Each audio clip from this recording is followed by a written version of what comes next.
اعوذ باللہ من الشیطان الرجیم بسم اللہ الرحمن الرحیم رب اشرح لی صدری ویسر لی امری واحلل عقدۃ من لسانی یفقہوا قولی۔ بکھرے موتی، چوتھا حصہ۔ قیامت کے دن اس عابد کو اللہ تعالیٰ کے دربار میں حاضر کیا جائے گا تو اللہ پاک فرشتوں سے فرمائے گا کہ میرے اس بندے کو میرے فضل سے جنت میں داخل کرو۔ تو وہ عابد کہے گا کہ اے میرے رب، بلکہ میرے عمل کے بدلے میں جنت میں داخل کر دیجیے، کیونکہ میں نے 500 سال تک ایسی عبادت کی ہے جس میں کسی قسم کی ریاکاری کا شعبہ بھی نہیں تھا۔ تو اللہ تعالیٰ پھر فرمائے گا کہ میری رحمت سے داخل کر دو۔ تو یہ بندہ کہے گا کہ میرے عمل کے بدلے میں داخل کیجیے۔ تو اس پر اللہ تعالیٰ اس کے عمل اور میری دی ہوئی نعمتوں کا موازنہ کرو۔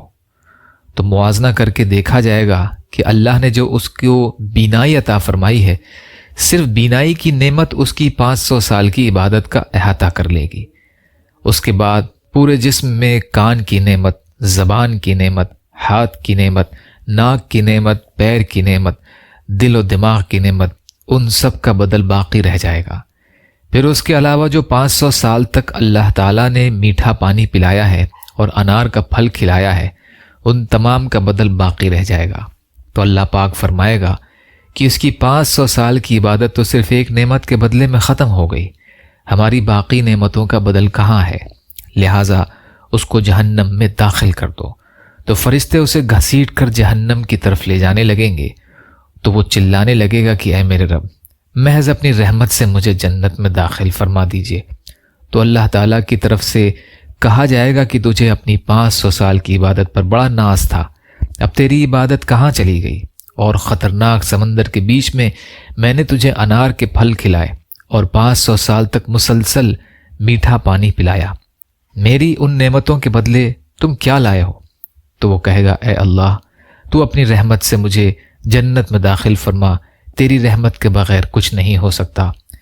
پھر آخر میں جب حجت تمام ہو جائے گی تو اللہ تعالیٰ فرمائے گا میری رحمت و فضل کے ذریعے اس کو جنت میں داخل کر دو۔ تو پھر وہ اللہ کی رحمت ہی کے ذریعے جنت میں داخل ہو سکے گا۔ یا اللہ ہم سب کو کہنے سننے سے زیادہ عمل کی توفیق عطا فرما۔ یا اللہ مظلوم فلسطینیوں، کشمیریوں، روہنگیا مسلمانوں اور مسلمان جہاں بھی پریشان حال ہیں، ظالموں کے ظلم کا شکار ہیں، ان کی مدد فرمائیے۔ ہم سب کو اپنی استطاعت کے بقدر اپنا حق ادا کرنے والا بنائیے۔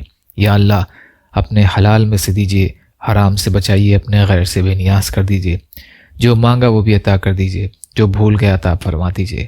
ربنا تقبل منا انک انت السمیع العلیم برحمتک یا ارحم الراحمین۔